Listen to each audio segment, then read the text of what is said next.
no hablo como juez, es decir, soy juez, pero mis opiniones las hago en un ámbito más amplio, que después no necesariamente puedan ser entendidas como que uno está prejuzgando cuando uno emite opiniones en estos ámbitos académicos.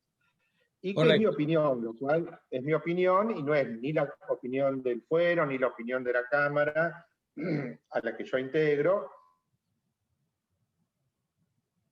sino simplemente mi opinión. Así que bueno, muchas gracias, espero que me vean bien. Ahí se apagó el micrófono, Roberto. Ahí está. ¿Me escuchan? Sí, hasta espero que me vean bien, se escuchó perfecto. ¿Me escuchan? Sí. No. Bueno, digo, se cortó internet en mi casa, así que estoy utilizando el celular. Es la primera vez que uso el Zoom por el celular, así que no lo domino tanto, pero bueno, recién aparecía una leyenda como que estaba pausado, por eso preguntaba si me escuchaba. Bueno, voy a hablar del tema, o me proponen hablar del tema de la relación de dependencia y estas nuevas formas de contratación. Y alguna vez cuando yo planteé hablar de este tema me decían, pero es un tema ya trillado, que se ha conversado tanto, que se ha hablado tanto, y sin embargo yo veo que en los pleitos permanentemente se discute la relación de dependencia, con lo cual algo de actualidad me imagino que debe seguir teniendo. Y sobre todo a partir de nuevas figuras, que las que voy a ingresar, pero un poco más avanzada la conversación, principalmente sobre el trabajo de plataformas.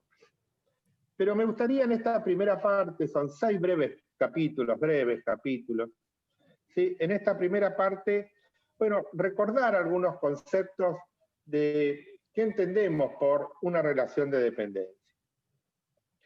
Y nosotros sabemos que esto supone, en primer lugar, la presencia de por lo menos 2 partes.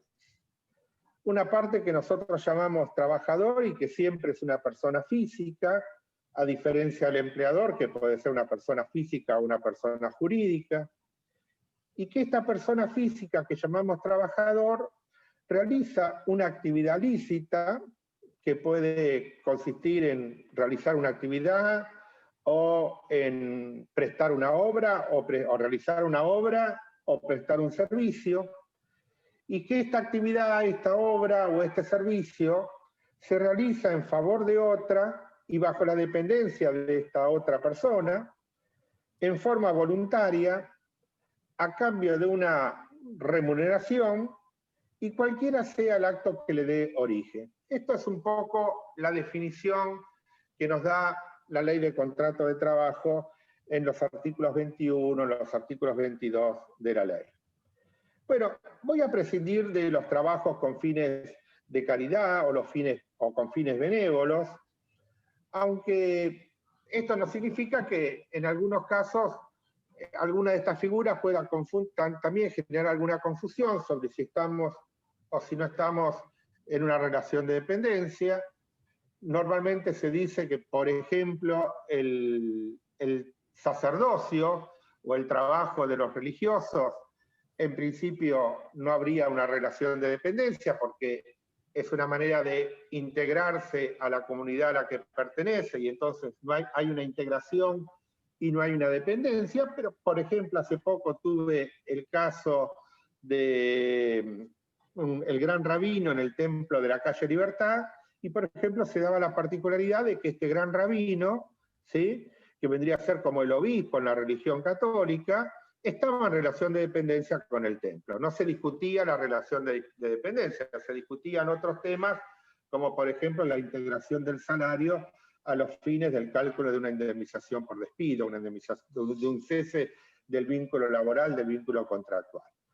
Pero bueno, saliendo de estos casos que son muy atípicos, que son muy excepcionales, nosotros decimos que, bueno, que en principio en la relación de dependencia es esto: la actividad de una persona física en favor de otra, bajo la dependencia de otra, en forma voluntaria a cambio de una retribución y cualquiera sea el acto que le dé origen. Ahora, cuando a nosotros se nos rompe algo en nuestras casas, se nos rompe un caño y tenemos que llamar a un plomero, el plomero acude a nuestra casa y el plomero realiza también un acto, un servicio, presta una obra y también es una persona física. Y también le vamos a pagar a ese plomero, con lo cual su actividad no es gratuita, sino que es onerosa. Y entonces estamos en presencia de una persona física que realiza una obra a cambio de una retribución. Y sin embargo decimos que acá no hay relación de dependencia, sino que se trata de un trabajador autónomo. Con lo cual, esta primera definición de realizar una obra para otro a cambio de una retribución no necesariamente cubre las expectativas para poder definir cuando estamos en presencia de una relación de dependencia. Y entonces tenemos que incorporar otros elementos, y vamos incorporando otros elementos, y podemos hablar que en la relación de dependencia, el que recibe la actividad de esa persona física que llamamos trabajador, tiene facultades de organizar y de dirigir el trabajo. Ahora, yo creo que acá tenemos que hacer una distinción. A mí me parece que no es lo mismo organizar el trabajo que dirigir el trabajo. Porque me parece que organizar el trabajo es algo propio de la actividad de una persona, que puede ser un empresario, un profesional, y que esta organización va al interior de esa actividad. ¿Por qué digo esto? Porque muchas veces en las demandas nosotros vemos que fundamentan la existencia de una relación de dependencia en las facultades de organización del trabajo. Y a mí me parece que esto no es suficiente, porque en las facultades de organización, vuelvo a repetir, esta actividad del que llamamos empresario, del profesional, va dirigida al interior de su actividad. Y por ejemplo dice, bueno, el horario del comercio va a ser de 8 a 19 horas. Y el lugar de carga o descarga es este sector dentro del playón de la fábrica. Pero esto no está definiendo, no está dando pautas de dirección del trabajo, sino pautas de organización del trabajo. En cambio, distinto es la dirección, las facultades de dirección. Y aquí sí, me parece que la dirección no va dirigida hacia el interior de la actividad, sino que va dirigida hacia afuera de la actividad, hacia los terceros. Y en este caso, el trabajador sería un tercero. Es decir, cuando el empleador o cuando el profesional dirige la actividad, está dirigiendo la actividad de otro. No está organizando su actividad, sino que está dirigiendo la actividad de otro. Y según sea esa actividad del otro, vamos a encontrar que esa facultad de dirección tiene más intensidad o menos intensidad. Yo me acuerdo cuando hace muchos años atrás era relator en la Sala Sexta, relator del doctor Fernández Madrid, y junto con Fernández Madrid estaba Capón Filas, y Capón Filas señalaba que hay trabajadores de mangas azules y hay trabajadores de puño y cuello blanco. Y que la ley de contrato de trabajo no distingue el trabajo de los que usan mameluco de los que usan saco y corbata. Esto es lo que decía Capón Filas, ¿no? Pero sin embargo el poder de dirección es distinto. El poder de dirección es más intenso en los trabajadores de mangas azules, los que usan mameluco, y no es tan intenso en los trabajadores de cuello, de camisa blanca, donde ese poder de dirección se diluye. Y entonces, tampoco estas facultades de dirección nos permiten definir con total certeza la presencia o la existencia de una relación de dependencia porque, como digo, en algunos casos, esta facultad de dirección no está tan presente. Entonces, la doctrina va a incorporar algo que todos sabemos, tres elementos. Un elemento es el elemento técnico o la dependencia técnica, que tiene que ver con esto, con la facultad de dar órdenes o la facultad de dar indicaciones de cómo se realiza el trabajo. Pero este concepto o este elemento también digo que es relativo, porque en muchas actividades el que llamamos capitalista, empleador, empresario, ¿sí?, no puede otorgar facultades de dirección porque directamente carece de esas facultades porque no conoce el oficio. Yo a veces pongo el ejemplo de un capitalista que tiene dinero, que no sabe dónde invertir y dice, bueno, en este momento de situación, de crisis, de pandemia, voy a invertir en una clínica médica y voy a tener muchos pacientes. Pero tendrá plata para invertir en una clínica médica, pero en cero o nulo conocimiento de lo que es la organización de una práctica médica. Entonces, este capitalista que dispone o integra el directorio accionista de un hospital o de una clínica, jamás le va a poder dar una indicación al médico de cómo debe atender o al cirujano por dónde debe pasar el bisturí. Con lo cual,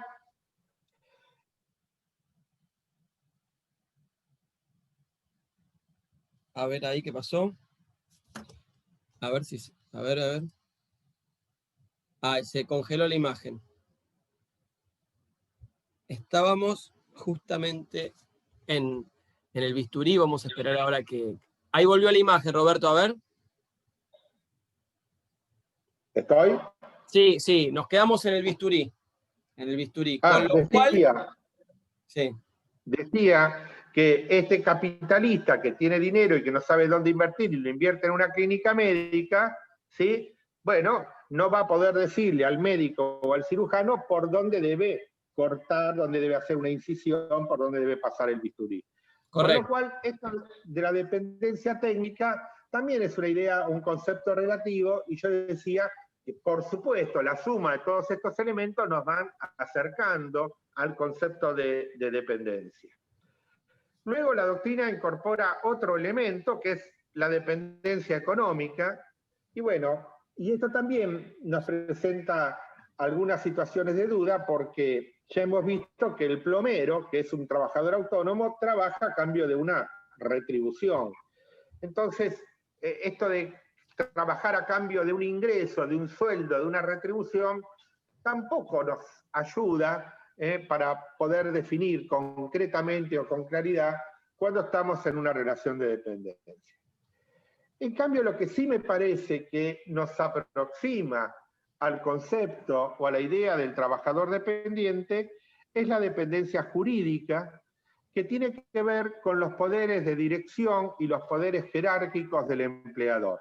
Vuelvo con esto, los poderes de dirección y poderes jerárquicos. Es decir, la facultad que tiene una persona, en este caso el empleador, de exigir a la otra, que es el trabajador, el cumplimiento de una determinada prestación. Y esa persona trabajadora está obligada a cumplir con esa prestación y si no lo hace, puede ser pasible de consecuencias jurídicas como puede ser una suspensión o puede ser el propio despido. Y entonces esto sí ya nos va introduciendo a la idea de relación de dependencia. Y me parece a mí que el otro elemento decisivo para poder entender cuándo estamos en una relación de dependencia es cuando esa persona que llamamos trabajador se incorpora a la actividad del otro, el empleador, de manera más o menos permanente. Y esto nos distingue del plomero autónomo, porque el plomero autónomo cuando viene a la casa no se incorpora a la actividad del dueño de la casa. ¿Sí? Si es el estudio del doctor Altieri, no se convierte en abogado.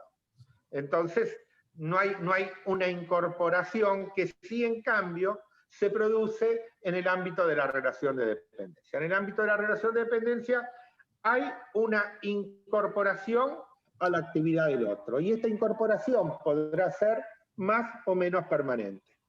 Normalmente lo típico es que esta relación sea permanente, pero bueno, la propia ley de contrato de trabajo acepta algunas prestaciones con una duración a término o prestaciones eventuales. Y en este caso, cuando la relación o esta prestación es eventual, la pregunta que nos tenemos que hacer es si se incorpora de manera permanente o de manera eventual para cumplir o para no cumplir los fines de esa empresa a la cual o de esa organización a la cual se está incorporando.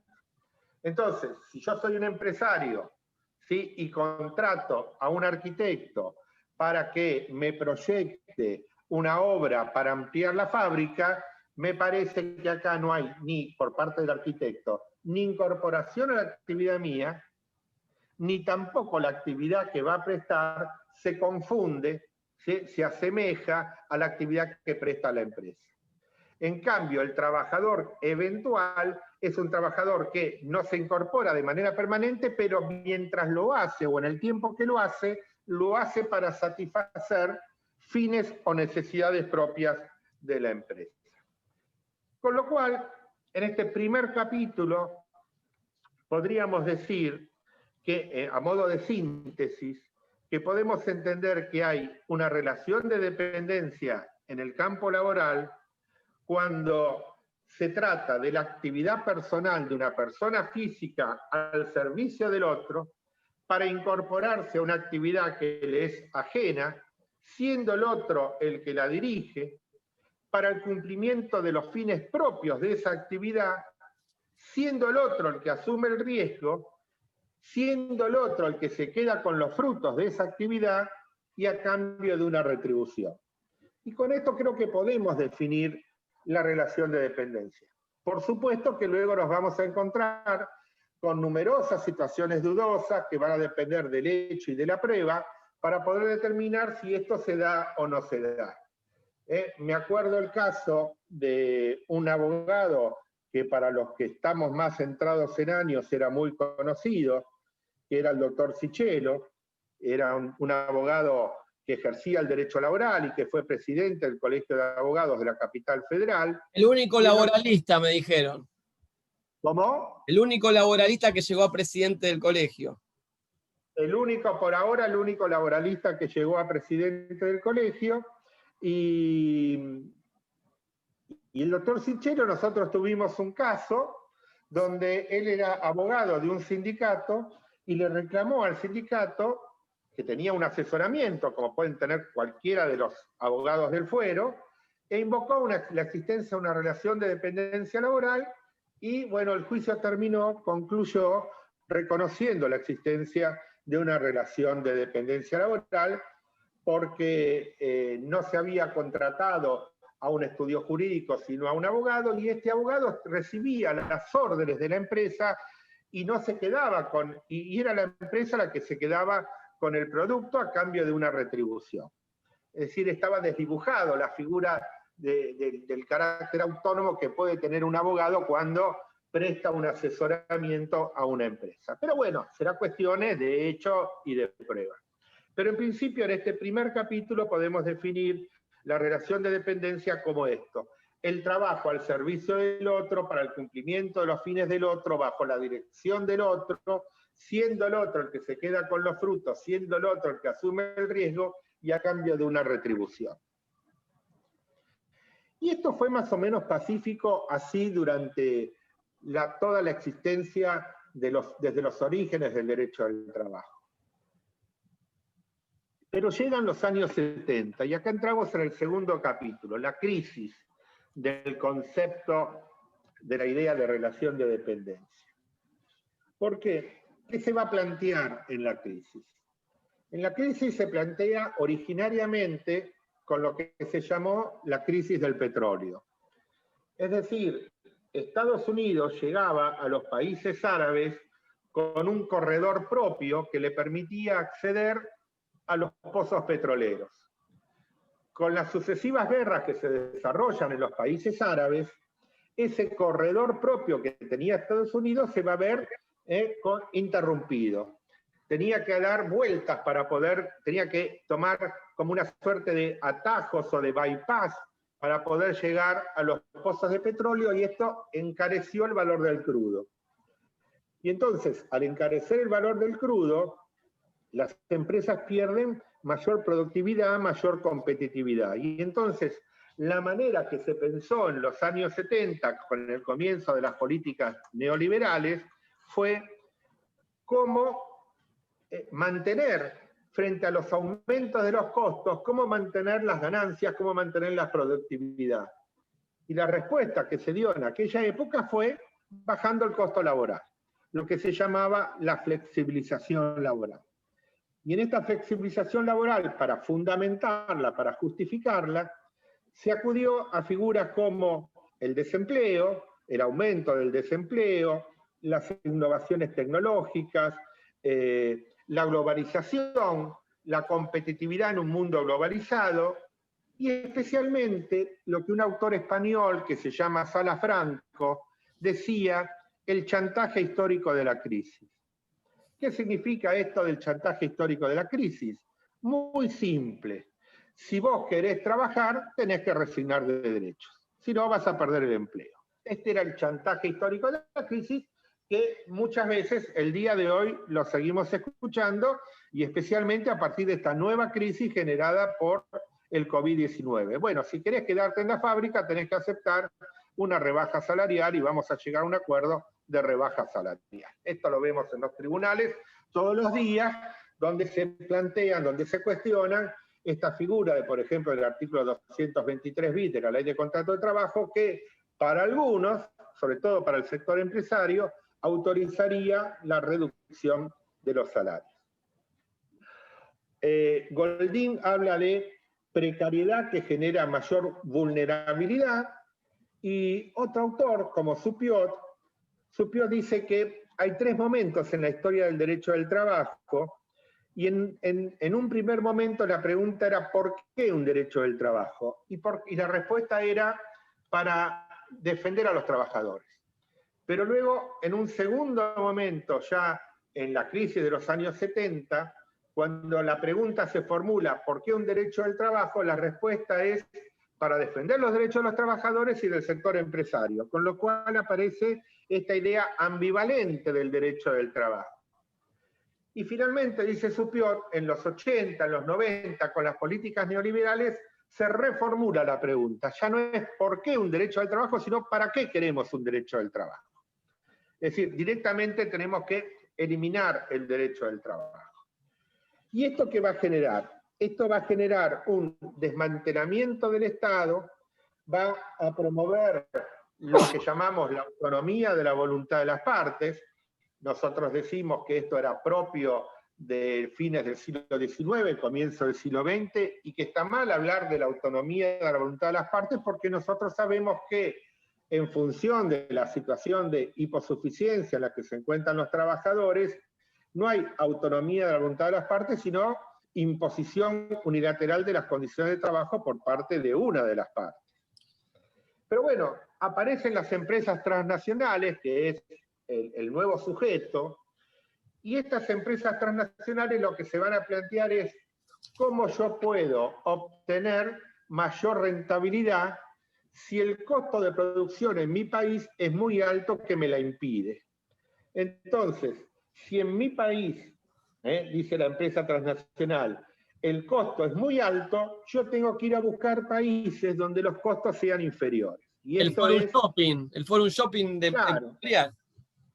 El forum shopping, y esto que nosotros en los 80 hablábamos, el trabajo golondrina. ¿Golondrina por qué? Porque las golondrinas van buscando un verano, ¿sí? Y este verano es ¿a qué país voy a ir donde en vez de producir con un costo de 100, voy a producir con un costo de 1? ¿Sí? El ejemplo más típico que se nos ocurre es vamos a China. Pero lo que ocurre es que los países empiezan en una suerte de dumping social, porque empiezan a disputarse entre ellos cómo vamos a rebajar el costo laboral para que no quedara fuera de las inversiones de esa empresa transnacional. Entonces se produce en nuestros países, especialmente en América Latina, una suerte así de dumping social. Y esto lo que va a generar es una fuga del derecho del trabajo. ¿Por qué?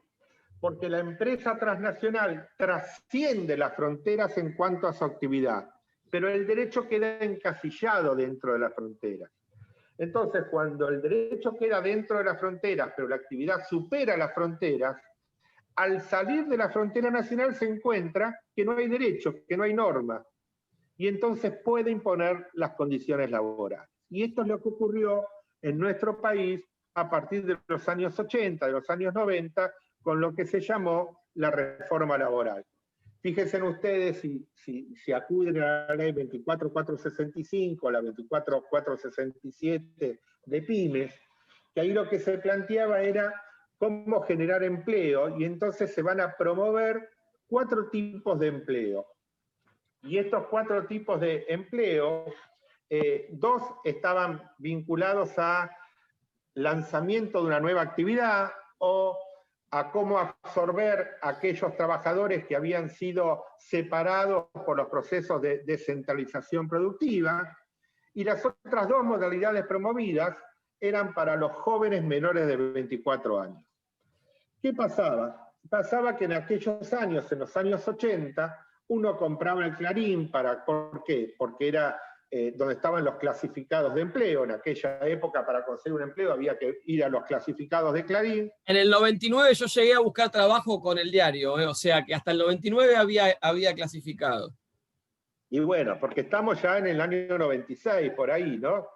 Y entonces, ahora, esos clasificados decía, el 99% de los empleos que se buscaban eran para menores de 24 años. ¿Por qué para menores de 24 años?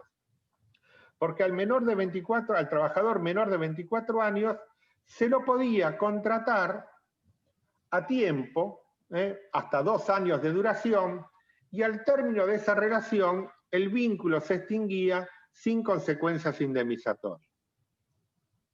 Luego se sanciona, una nueva ley amplía los trabajos promovidos, los empleos promovidos, y va a colocar en esa situación de trabajos o empleos con duración determinada, con reducción indemnizatoria, a los varones mayores de 40 años y a las mujeres.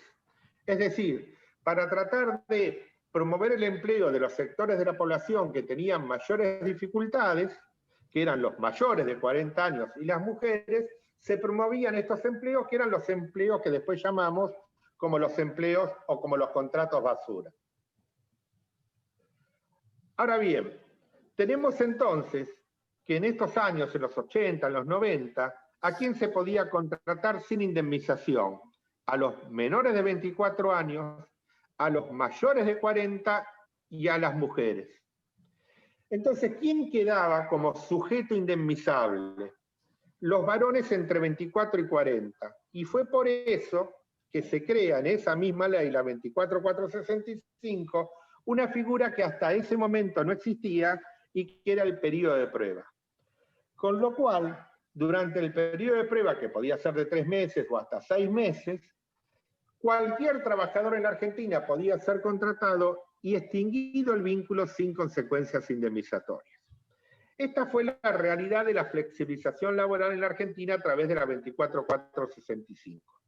Luego ampliada la ley 24467, que es la ley de pymes, y la ley de pymes se caracterizaba porque por pequeña de empresa entendía aquella que tenía menos de 40 trabajadores, lo cual era razonable, pero después dejaba una válvula abierta. ¿Por qué? Porque decía que también se podía hacer pyme si tenía más de 40 trabajadores, pero tenía una facturación anual inferior a un determinado monto que hoy no recuerdo. Hoy es altísimo, ¿eh? Hoy es como 500 millones de pesos, un número así, que casi todos son pymes, digamos. Por eso, todos son pymes. Sí. Pero además dejaba una tercera puerta que decía, puede ser pyme aquel que no es pyme, pero por el lapso de 2 años. Con lo cual, ¿sí?, todos podían ser contratados bajo el régimen de pymes. ¿Y qué autorizaba esto? Esto autorizaba, por ejemplo, el pago desdoblado del sueldo anual complementario, la flexibilización en la fecha de otorgamiento de las vacaciones, la disponibilidad colectiva y muy importante, ¿y por qué digo muy importante? Porque cada tanto se retoma esta idea, la posibilidad de crear un fondo de cese laboral, algo similar a la industria de la construcción, pero ampliado a la totalidad de los trabajadores. Si ustedes recuerdan, en el gobierno anterior hubo algún proyecto donde buscaba esto de el fondo de cese laboral. Y esto no prosperó porque por aquel entonces un joven sindicalista llamado Moyano organizó una huelga general y paró esta reforma, que si no lo hubiese parado en aquel contexto, cuando se creó el movimiento de trabajadores argentinos, que era un desprendimiento de lo que era la CGT, hubiese prosperado, pero bueno, se paró y no prosperó esta idea, no obstante la cual permanentemente hay intentos para retomar lo del tema del cese laboral. Pero ¿por qué voy a de esto? Porque lo que vemos es que en los años 80, en los años 90 se produce esta fuga del derecho al trabajo, y esta fuga se va a dar tanto desde la legislación, como lo acabo de demostrar, lo acabo de señalar, como también desde la jurisprudencia. Un ejemplo que podemos tener en cuenta es el nuevo Código Civil y Comercial de la Nación, donde en el artículo 1520 regula el contrato de franquicia y va a determinar que los dependientes del franquiciado no tienen relación jurídica con el franquiciante. Con lo cual esto, por ejemplo, nos entra en colisión, en clara colisión, con el artículo 30 de la Ley de Contrato de Trabajo, y nos lleva a preguntarnos, por ejemplo, si una marca puede ser una empresa o puede tener trabajadores dependientes. Y así tenemos, por ejemplo, un caso conocido de Medialunas del Abuelo, que era un franquiciante, que lo que tenía era la marca, pero ¿cuál era la finalidad de esta marca? Era vender la marca. Y entonces se discutía si había una relación de dependencia entre el franquiciante, el que tenía la franquicia de esa marca y ponía un local, ponía un negocio en cualquiera de nuestros barrios, y si había también relación de dependencia con, el franquiciado, y si también había relación con el franquiciante Medialunas del Abuelo, y se llegó a la conclusión de que una marca puede ser considerada también empresa o puede ser considerada empresario y empleador. Y aquí entonces vamos viendo cómo se desdibuja la noción típica que nosotros podemos tener del concepto del empleador. Y esta fuga que se da en la legislación también se va a dar en la jurisprudencia, y el caso más conocido y que más nos llamó la atención en los últimos tiempos es el caso de los profesionales médicos. Y ustedes recuerdan que la Corte Suprema, en 3 casos, en Cairone, en Rica o en Pastore, contra o bien el hospital italiano o bien el hospital alemán, dijo que un médico que, por ejemplo, trabajó durante 25 años en un hospital como médico, cumpliendo los fines del hospital, que es la atención médica, atendiendo a los pacientes del hospital, siendo el hospital que se quedaba con el ingreso que les pagaban las obras sociales o las prepagas, y el médico que recibía,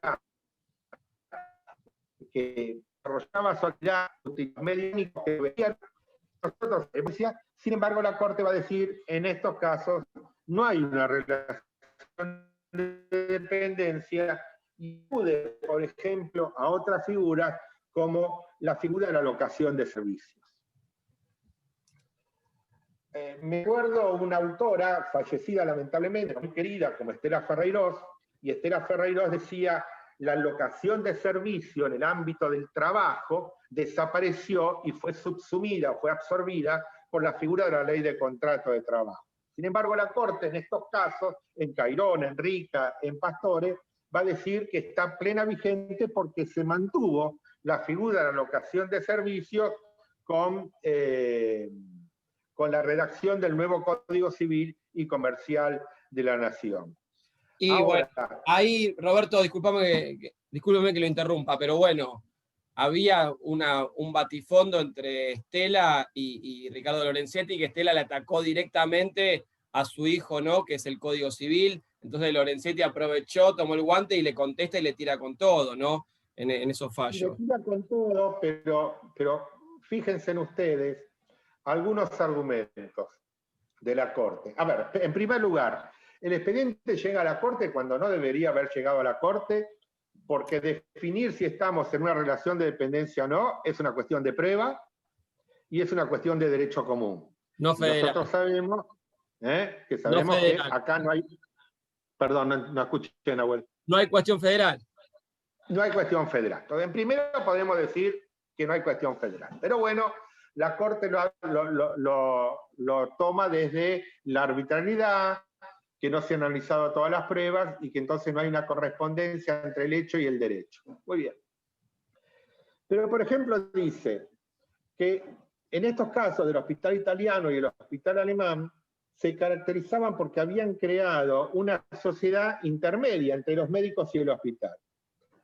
Y entonces se usaban como intermediaria. Y entonces uno dice, bueno, pero si, aunque fuese así, el artículo 30 es claro, cuando intermedia una persona, pero para los fines propios de la actividad, hay por lo menos hay solidaridad. Pero acá la Corte dice, estos médicos trabajaron durante 25 años sin formular reclamo alguno. Y entonces uno dice, pero nosotros hemos aprendido, o la ley de contrato de trabajo, con el artículo 57, establece o define que el silencio del trabajador no le hace perder derechos. Y tenemos casos como Padín Capella, que dice precisamente que el silencio del trabajador no le hace perder derechos. Pero bueno, la Corte dice que este silencio de haber estado 25 años sin ningún reclamo era un fuerte indicio para que no se aplique la presunción del artículo 23. Y dice además que los trabajadores no recibían, los que invocaban el carácter de trabajador, estos médicos, que eran en un caso neurocirujanos, en otro caso anestesiólogos, no recibían la retribución por parte del hospital, sino por parte de esta asociación que aparecía en el medio. Bueno, para mí esto tampoco hubiese sido un inconveniente, porque recordemos que la propia ley de contrato de trabajo, en el artículo 136, autoriza el pago a través de terceros. Pero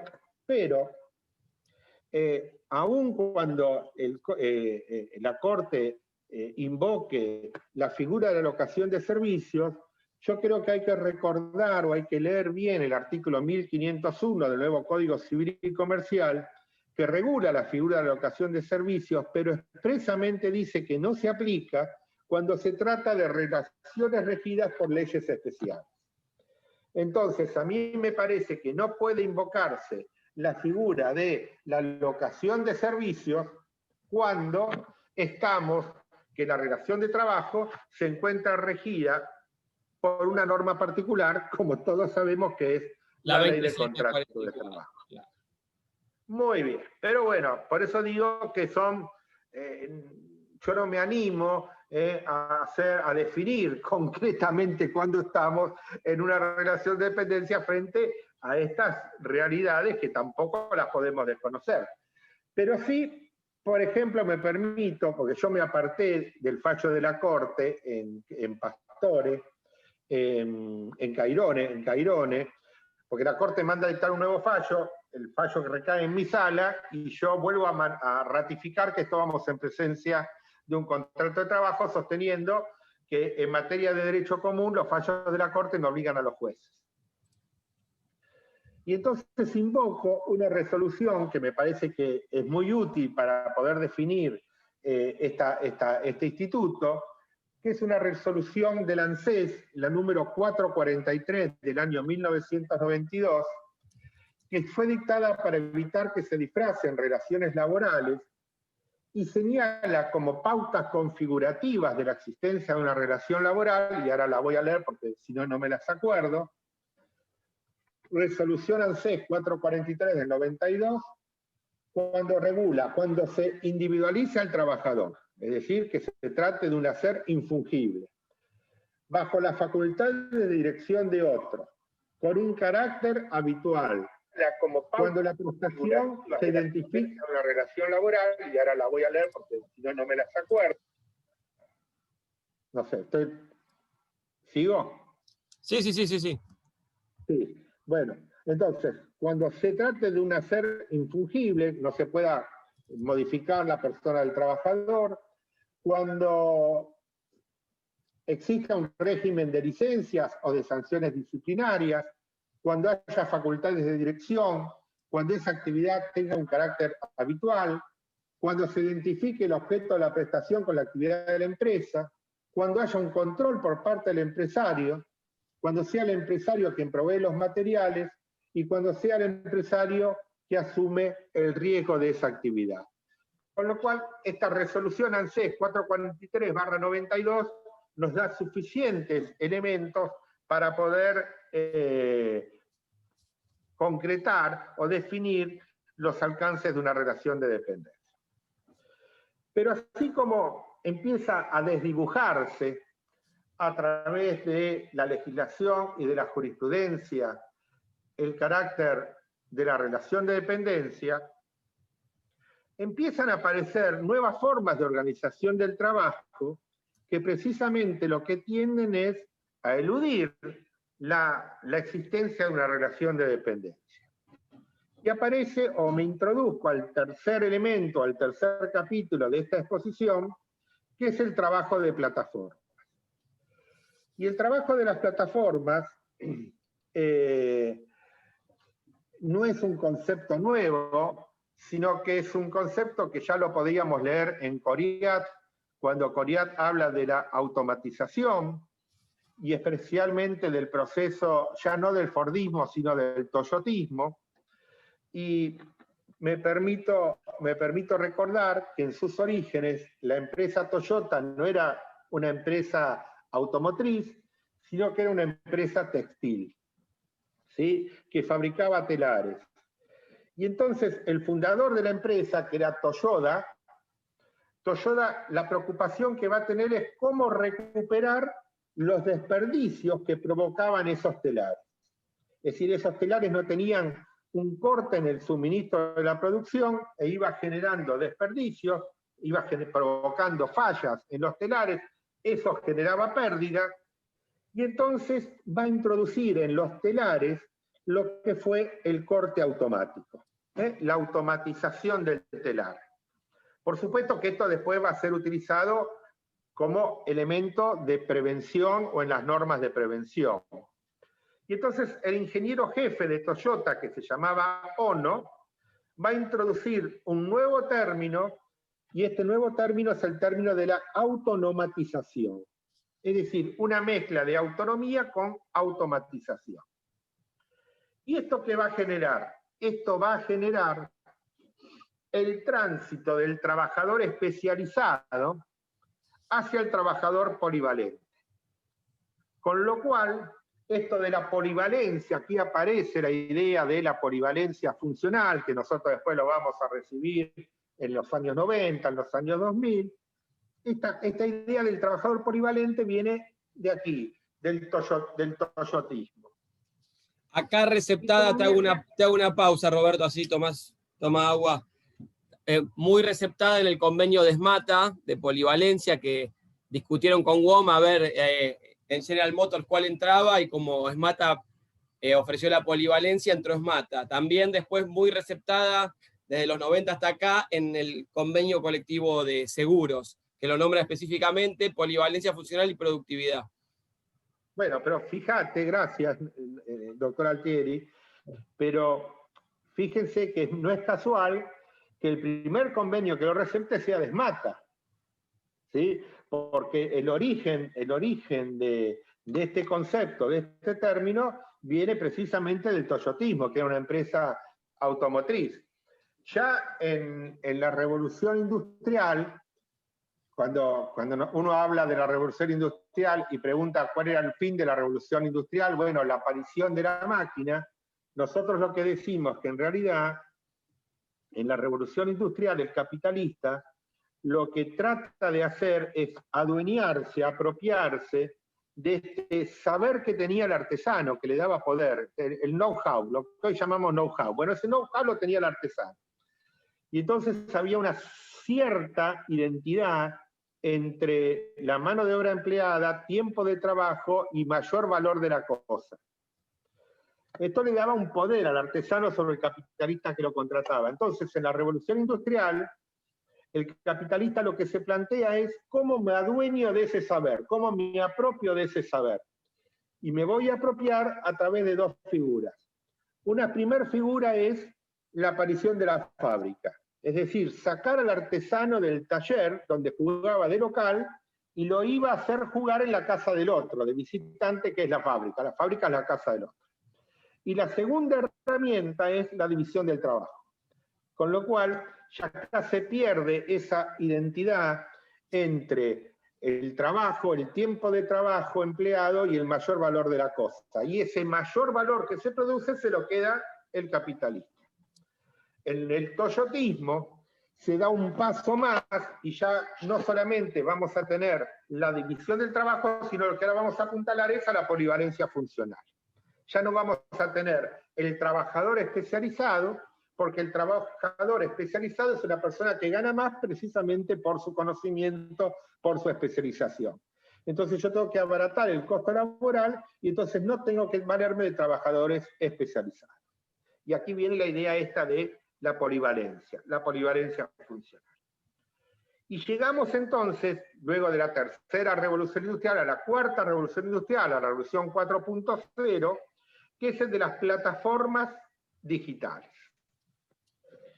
Y este tema de las plataformas digitales, primero comienzan con una finalidad colaborativa, ¿sí? De colaborar, de compartir, por eso se la llaman share, de compartir cierto intercambio de bienes y servicios, de cómo compartimos los recursos para poder obtener algunos beneficios, pero no una renta de estos beneficios. Es decir, se comparte una actividad, pero no se brinda el servicio subyacente que hace a esa actividad. Y entonces compartimos, como por ejemplo puede ser el YouTube.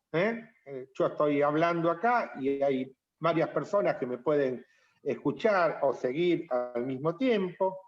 O podemos compartir un vehículo para trasladarnos hacia otro lugar y entonces compartimos el precio de la nafta.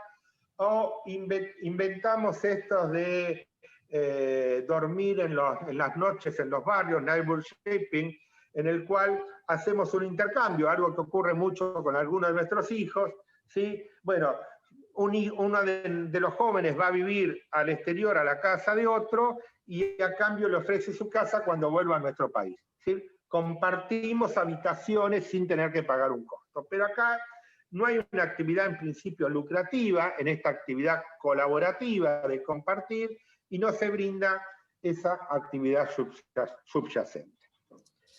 Pero el problema se presenta, y acá es la cuarta parte de la exposición, cuando hay una relación entre un consumidor, ¿sí?, que demanda un servicio y un profesional que ofrece ese servicio. Y entonces acá ya no estamos en la economía colaborativa, sino que estamos en lo que se llama la work demand, es decir, el trabajo bajo demanda, la economía bajo demanda. Y acá, este profesional que ofrece este servicio lo hace, en cambio, con un ánimo de lucro, y entonces se produce una relación con el consumidor que es una relación comercial.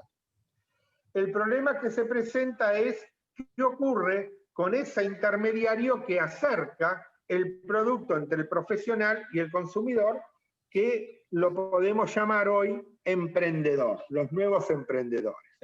¿Por qué? Porque vamos diluyendo la idea del trabajador, como vamos diluyendo también la idea de empresa. Es decir, la empresa se volatiza, pierde dimensiones tanto físicas como humanas. Y la empresa se convierte en una interminable secuencia de algoritmos. Y nos encontramos, nos intercalamos, nos intercambiamos con un mundo virtual. Y entonces nace una nueva empresa esta empresa virtual sin fábrica, sin máquina y con la pretensión también de no tener trabajadores. Pero como vemos, o como vamos a poder ver, ya no son meras intermediarias que compartimos una actividad para beneficiarnos entre todos, sino que va a intervenir en las condiciones de uso de esa actividad, obteniendo beneficios económicos. Es decir, por un lado son intermediarios del servicio, pero por el otro prestan el servicio subyacente. Y entramos entonces a la idea de la economía digital. Y esta economía digital se caracteriza por algunos elementos, yo me los anoté acá, los voy a leer, que son la desmaterialización del ofertante, el contacto tecnológico entre el oferente y el demandante, la delegación de decisiones a programas informáticos, la descentralización y desterritorialización de la economía en red, con una mayor productividad y mayor competitividad a partir de un menor costo laboral. Y con un control de los trabajadores o de esas personas que intermedian entre el oferente y quien lo presta, a través de las redes sociales y a través de los consumidores. Y esto va a generar algunas consecuencias que también las anoté.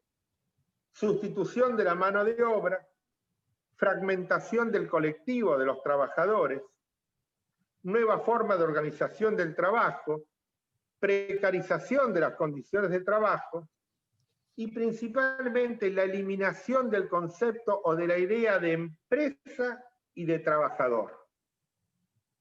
La separación o la eliminación de un derecho laboral por un soft law, siendo la propia empresa la que fija condiciones de trabajo, convirtiéndose en una suerte de legislador, y con este control de los trabajadores a través de la red y a través de terceros que son los consumidores. Luego les voy a enviar, si te parece, un trabajo donde hay citas de jurisprudencia, principalmente europea, donde podemos ver cómo en los distintos países de Europa se va, en algunos casos, reconociendo esta figura con carácter laboral, y en algunos otros países se dice esto es un trade, es un trabajador económicamente dependiente, donde no está regido por una relación de dependencia laboral, y en algunos casos directamente se dice que se trata de un trabajador autónomo. Ahora bien, esto es un concepto que va evolucionando, que se va creando, pero la tendencia en el mundo es reconocer que en este tipo de relación hay una relación de dependencia laboral. ¿Cuáles son los elementos que contribuyen a poder concluir que en este tipo de relación estamos en presencia de una relación de dependencia laboral? En primer lugar, es la empresa quien controla, administra y mantiene la plataforma, tanto entre oferentes como consumidores, sino que además es la propia empresa la que controla la actividad mediante la aplicación de esas plataformas y controla a través de la plataforma la prestación de trabajo que hacen esas personas que se llaman emprendedores. Estos emprendedores o repartidores, los Rappi trabajadores, cobran a pedido, es decir, a medida que los demandan, con independencia del pago que haga el cliente a el oferente. Normalmente no hay exclusividad, podemos encontrarlos en una pizzería, en un restaurante, en una farmacia o en una casa de repuestos. La información sobre todo el servicio que se presta queda al dominio del empresario. El trabajador no aporta conocimiento, sino solamente mano de obra. El trabajador no lo hace por su cuenta ni tiene una organización empresaria aunque pueda ser el dueño de una bicicleta o de una moto o de una caja donde lleva los alimentos. Y principalmente este repartidor trabajador se incorpora a la actividad ajena y lo hace desde el momento que activa y loguea su aplicación en su celular.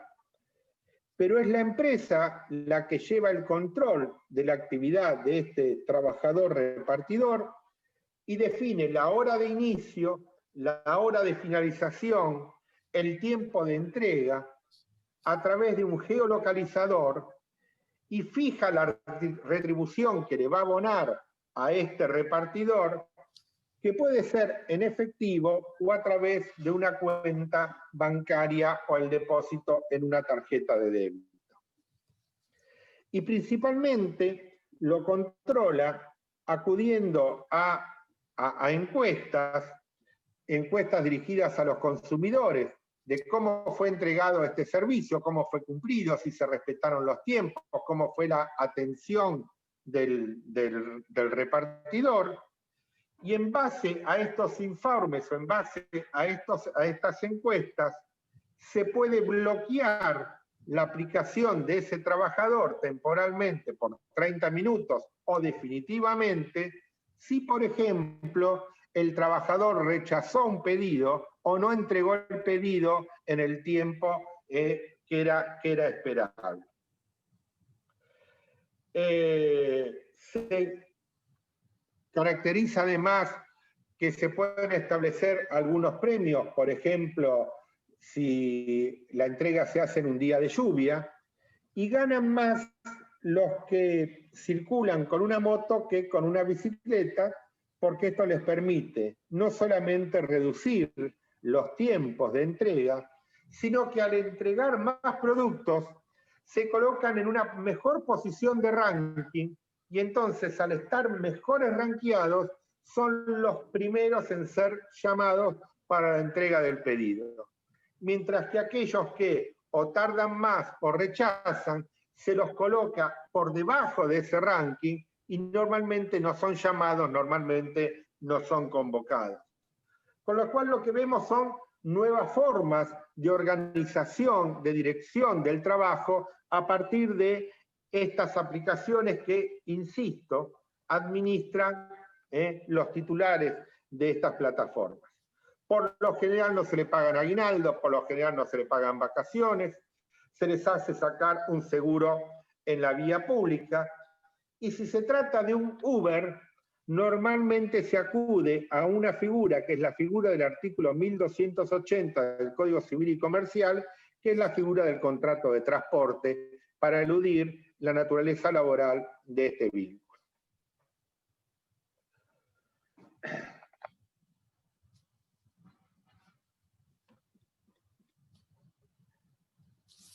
No es la primera vez que nos vamos a encontrar con situaciones dudosas para poder definir cuándo estamos frente a la existencia de una relación de dependencia laboral. A mí me parece, y esto como quinta parte de este o quinto capítulo, que un instrumento que nos puede dar una respuesta para poder definir si estamos o no estamos frente a la presencia de una relación de dependencia laboral es la recomendación 198 de la OIT sobre relación del trabajo. Esta recomendación 198 fue dictada en función del trabajo decente, para alcanzar un trabajo decente, teniendo en consideración la desigualdad de los poderes de negociación que se encuentran los trabajadores frente a los empleadores, lo que nosotros llamamos la hiposuficiencia del trabajador, fue dictada para la protección de los trabajadores y especialmente para los sectores más vulnerables, y principalmente para dar certeza o bien a situaciones dudosas o a situaciones que no están reguladas, como por ejemplo todas estas nuevas modalidades de prestar el trabajo de los Uber o de los Globo o de los Rappi Pago.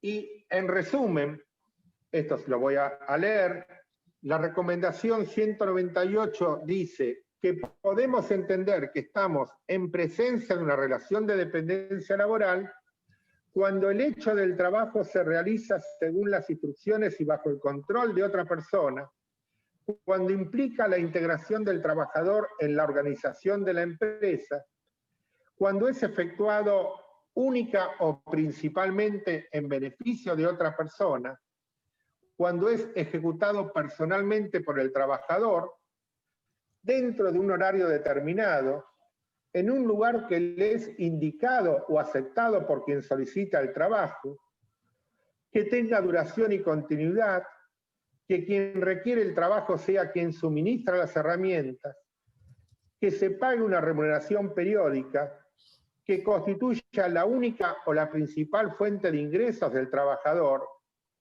que se reconozcan derechos sociales como vacaciones o descansos, que no haya riesgos para el trabajador, que quien requiere el trabajo pague los viajes que ha de emprender el trabajador, los viáticos, que se incluyan pagos sociales como alimentación, vivienda o transporte, etcétera, etcétera. Es decir, pautas de la recomendación 198 que podemos ser útiles y tenemos que aclarar que son enunciativas. Para terminar como sexto capítulo, como vemos, o en la evolución o en los cambios en la forma de organización del trabajo, podemos ver que hay nuevas fronteras, ciertamente, de la forma, de la modalidad en que se presta la actividad laboral. Hay un nuevo estatus, pero no obstante, este nuevo estatus y esta nueva denominación que se pretenda dar, esa persona que presta el trabajo, ese repartidor, ese emprendedor, sigue siendo alguien que se sujeta o que se incorpora a la actividad del otro y bajo la dirección del otro, lo cual nos permite aplicar, aún en estas situaciones, la presunción a favor de la existencia de la relación de trabajo del artículo 23 y sostener, no obstante lo que dijo la Corte en esos casos que cité, porque lo dice la ley, que el silencio no hace perder derechos ni renuncia a derechos, y especialmente que hay un antagonismo histórico. ¿Me escuchan? Sí, perfecto, sí. Bueno, yo perdí la imagen. Un antagonismo histórico entre el trabajo y el capital, y que la idea del Código Civil... Roberto, le pedí que reinicie video, a ver si le pide la opción ahí. A ver.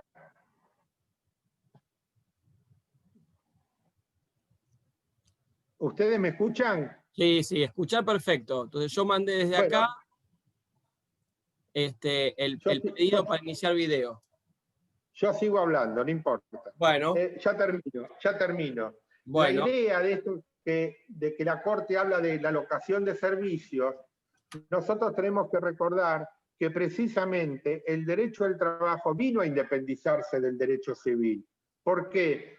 Porque el derecho civil parte y piensa la relación desde la igualdad, desde la libertad, y que en cambio, en nuestra materia, nosotros tenemos que pensar la relación desde la dependencia, desde la subordinación, y por lo tanto es necesario la presencia de normas tuitivas o de normas de compensación que traten de equilibrar esa desigual y naturalmente desigual vínculo que existe históricamente, ese antagonismo histórico que existe históricamente entre trabajadores y empresarios. Perfecto. Bueno, hasta acá llegué yo. Bueno, aplaudo yo. Ahí me voy a acordar. Usted dijo que fue relator de Fernández Madrid, entonces yo voy a citar a mi maestra, Estela Ferreiros, que a su vez citaba a Fernández Madrid, que hablaba del vínculo obligacional oblicuo, ¿no? Para definir la diferencia entre la relación del derecho civil y la relación laboral. Sí. Ahí tenemos un montón de público, voy a nombrar algunos que estuvieron atentos durante toda la transmisión.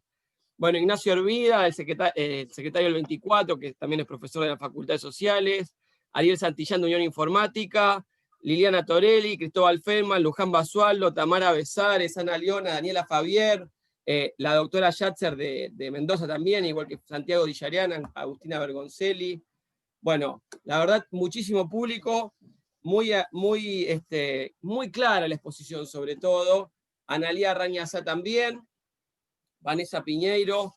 Qué lástima que, fíjese, Roberto, si puede poner el video para el saludo final nada más, pero la verdad la exposición fue tan clara que no ha habido preguntas prácticamente. Sí, una que quedó, acá también Laura Bertón, excelente, Fabiana Peirete, excelente, Romina Pozzolo, excelente, todos. La única pregunta que tiró una persona, pero me parece que tal vez la respuesta sea demasiado larga, es, yo tuve un caso, me acuerdo, los esquemas de venta piramidal, ¿no? Que venden ollas por un lado o productos nutricionales. Si en esos casos, preguntaba esta oyente, si hay relación de dependencia o no. Le traslado a usted la pregunta para que conteste lo que le parezca, Roberto. No, esos son los casos, bueno, que se han planteado que muchas veces son dudosos de los proveedores, de los promotores, digo, que Sí. de determinados productos. Estoy viendo si, a ver, porque parece que volvió internet.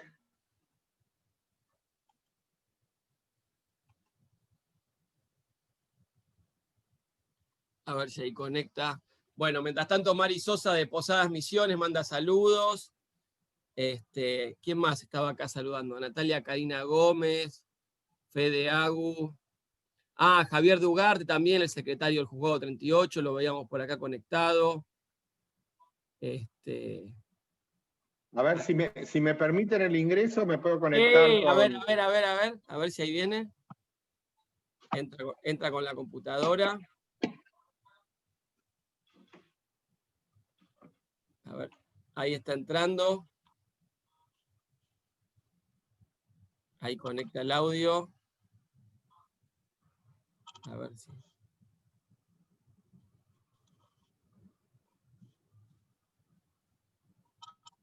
Ricardi y Paulina dice impecable, mientras tanto. Voy a sacar a ver si sale. Se escucha el audio, Roberto, pero falta el video, ¿eh? O sea, ya entró.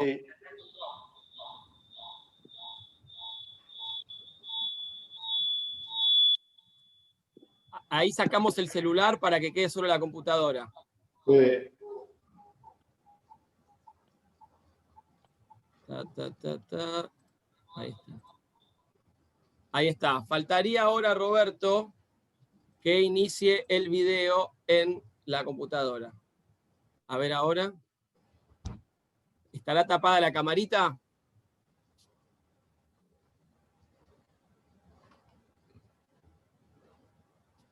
¿Quién más estaba acá mientras tanto? Santiago Dillarián del Colegio de San Isidro. ¿Ustedes me escuchan? Sí, lo escuchamos. Pero no bueno, lo vemos.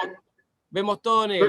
Yo no me veo, pero bueno, si me escuchan, no importa. Bueno. Antes de terminar, bueno, nombraste una serie de personas muy queridas todas. En algunos casos las conozco, en otros no, pero bueno, quiero volver a agradecer la presencia de todos y especialmente a la Asociación de Abogados del Fuero por esta invitación. Y lo hago a través de tu persona. Y decía que, bueno, que el tema de los promotores ha sido siempre un caso muy dudoso, ¿no? Porque se daban algunas notas, que era la ausencia de exclusividad. Normalmente, ¿qué hemos dicho? Que la nota de exclusividad no define la presencia de una relación de dependencia. En ningún momento la ley de contrato de trabajo impone que alguien tenga que estar en un vínculo exclusivo. Es cierto que se puede disponer de una mayor disponibilidad horaria, pero esto tampoco es definitorio a la hora de poder precisar si estamos o si no estamos en presencia de un contrato de trabajo. Lo que nosotros decimos es, ¿cuál es la actividad de la empresa? La actividad de la empresa es vender productos. ¿sí? ¿Y cómo lo hace? Si lo hace en un local, en una empresa, en una organización empresaria, en un establecimiento, no dudaríamos de que estamos en la presencia de un contrato de trabajo, ese trabajador vendedor adentro del local. ¿Y por qué vamos a dudar si ese vendedor está por afuera del local? Sin confundirlo con el viajante de comercio, que son otra cosa. Estamos hablando de el que promueve los productos, los promotores del producto. Pero bueno, esto es cierto, ha generado algunas dudas, algunas decisiones encontradas, no ha sido pacífica la solución, pero me parece que en esas notas que yo señalé de la recomendación 198 de la OIT puede ayudarnos a buscar respuestas a estos interrogantes. Perfecto, clarísima la exposición. La verdad que, bueno, obviamente es una clase, yo voy a mostrar, como siempre hice, la otra vez tuvimos una clase de historia con el profesor Hugo Leguizamón, y ahora tuvimos una clase de Derecho del Trabajo con el doctor Roberto Pomba, que también es profesor. Y bueno, reitero, ahí usted hizo una última aclaración para hacer un comentario final. Lo único que me hace ruido a mí es la cuestión de la jornada, ¿no? Porque acá el trabajador es el que técnicamente decide cuándo conectarse y cuándo no, con las consecuencias que tiene una y otra cosa, porque usted bien dijo que el algoritmo al que se conecta menos lo rankea más bajo en la asignación de trabajo, con lo cual hay una libertad de jornada, de elección de la jornada, que es menguada también. Sí, pero no es tan así, no es que hay una elección de la jornada.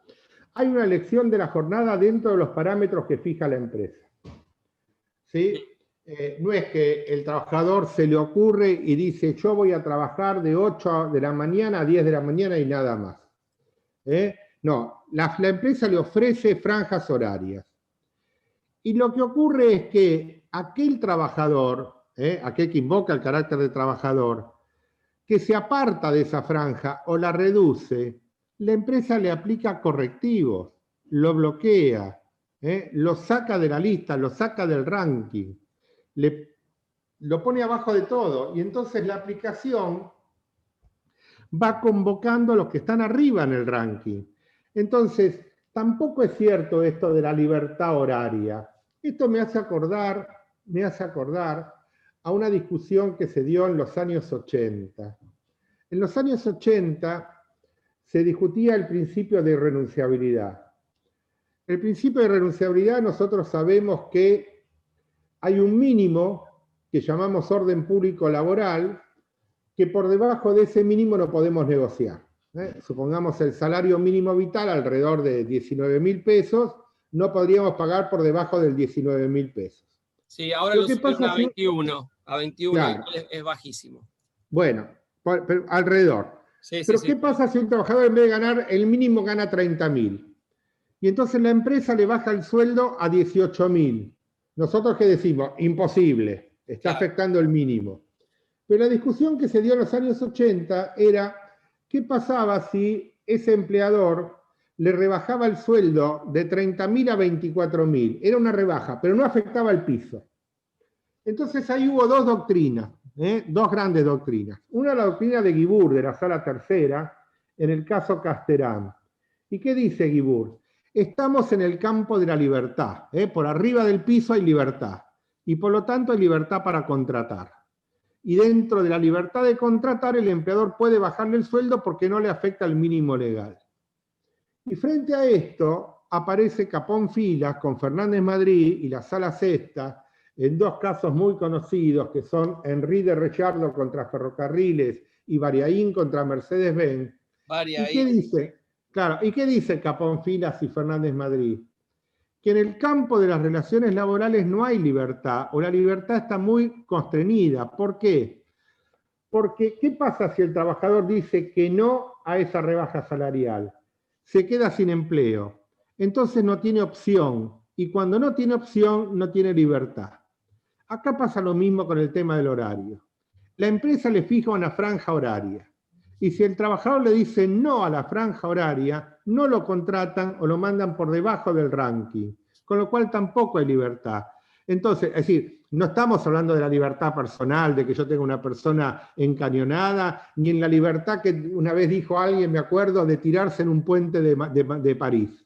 No, estamos hablando de esta libertad que afecta el discernimiento, la intención, la voluntad del trabajador, y que si dice que no, se queda sin empleo. Alguna vez tendríamos que discutir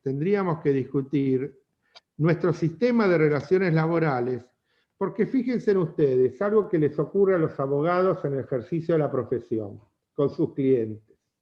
Viene un cliente y le dice, doctor, yo no estoy bien registrado. Entré a trabajar en el año 2000 y me registraron en el 2010. Bueno, entonces, ¿qué le dicen? Vamos a intimar para que lo registre. Entonces, está buscando un bien que es menor, que es la registración laboral. Ahora, si intiman para que lo registre y la empresa le dice que no, ¿qué le queda? El despido. Es decir, que para proteger un bien menor pierde un bien mayor. Entonces, me parece que esta es una discusión que tenemos que dar en el campo de las relaciones democráticas y en nuestro sistema, de cómo un trabajador pueda exigirle al empleador que me registre y si me niegan la relación laboral, poder ir a la empresa no a reclamar el despido, sino a reclamar que me reconozca que soy trabajador y que ofrezco mi disposición de trabajo y que me sigan pagando mientras tanto. Porque si no es un sistema perverso. Insisto, para proteger un bien menor, pierdo un bien mayor. Acá pasa algo similar con la pregunta. Esta supuesta libertad de poder elegir el horario en el cual yo me desempeño es falsa. Porque si yo no acepto la franja o las condiciones que me pone la empresa, yo voy a estar trabajando. Pero mientras uno va a hacer 100 viajes, yo voy a hacer uno si es que hago uno. Y cuando me revelo, me van a decir, me van a bloquear la aplicación y directamente no voy a tener trabajo. Hay un libro muy interesante sobre esta materia, de una autora argentina, que es Liliana Literio. Liliana Literio acaba de ganar un concurso de titular de cátedra en la Facultad de Derecho, en Derecho del Trabajo. Sí. Lo ganó, todavía no la nombraron, porque deben estar los procesos de impugnaciones y esas cuestiones, pero es lo que quiero decir, es una persona muy estudiosa, y hace un análisis no tanto jurídico del trabajo en las plataformas, sino empírico del trabajo de las plataformas. Y ella cuenta, por ejemplo, estas cuestiones, qué pasa cuando el trabajador no acepta las condiciones que le impone la empresa Globo, la empresa Rappi, etc. Bueno, le pasa estas cosas, se queda sin trabajo. Entonces, si yo no lo acepto, me quedo sin trabajo, está muy limitada mi libertad. Y esto me hace acordar a estos fallos, a esta discusión de los 80, entre Guibur en la sala tercera y Caponfilas y Fernández Madrid en la sexta, y este enfrentamiento entre Casterán y Bariaín, que recién se puso término en el 2009 cuando Recalde modifica el artículo 12 e incorpora al orden público no solamente la ley, sino también el contrato de trabajo. Claro, la irrenunciabilidad. Perfecto. Bueno, Roberto, no tenemos más que palabras de agradecimiento. Acá la gente está comentando en Instagram y en Facebook precisamente eso. Muchísimas gracias. Lamento no poder verlo estos últimos minutos, pero ha sido una exposición magistral, casi de 1 hora y media. Así que, reitero, lo despedimos con un fuerte aplauso virtual. Bueno, yo lamento tampoco poder ver, te veo solamente a vos, no veo al resto, pero a través tuyo les mando un fuerte abrazo a todos. Bueno, será dado. Lo despedimos y esperamos después el trabajo y nosotros lo subimos a nuestras redes. Adiós. Chao, hasta luego. Bueno, ahí voy a ver si puedo despedir acá al doctor Pompa. Perfecto, ahí está. Bueno, la verdad que, reitero, una exposición impecable. Me hizo acordar cuando cursaba, pues, tomé nota de todo, ¿no? 3 páginas tomé nota de cosas muy interesantes. Siempre está bueno repasar conceptos. para nosotros los abogados, yo esta recomendación 198 de la OIT la pongo en general en las demandas, es muy útil. Ahí se unió la doctora Clarisa de Arce, la secretaria de la asociación. Esto va a quedar subido a Instagram, a YouTube también y a Facebook. Es el momento justamente de agradecer a la gente que trabaja junto a mí en la asociación, porque recuerden que todo para que salga al aire hay mucha gente que trabaja junto a mí para que sea esto posible. Bueno, Diego Calvo Suárez, que está ahí presente como moderador, tanto en Instagram como en Facebook, la doctora Patricia Trota también, Clarisa de Arce, la secretaria, mis hermanos, Álvaro y Delfina, que están con las redes, la filmación. Hoy mi hermano no vino, pero generalmente está. Si hubiese venido mi hermano, me hubiese dicho, tenés poca luz. Ahí estoy con más luz, tendría que haber prendido esta luz. Y nada más, nuestras frases de cierre, que son las siguientes. En tiempos de engaño universal, decir la verdad se convierte en un acto revolucionario. Podrán robarnos las ideas, pero nunca la creatividad. Y en definitiva está bien que nos copien porque acá estamos haciendo difusión de conocimiento. No nos molesta. No lo hacemos con ánimo de lucro, lo hacemos con ánimo colaborativo y de reciprocidad. Recuerden, como dijo el Papa, que nadie se salva solo, precisamente por eso hablamos de solidaridad. Y por último, que Dios nos bendiga a todos. Los y las quiero mucho. Beso y abrazo a la distancia. Nos vemos la próxima. Mi nombre es Nahuel Altieri. Esto fue AFT en vivo, miércoles 21 de octubre de 2020. Chau Clarisa, chau Lili. Nos vemos la próxima. Chau.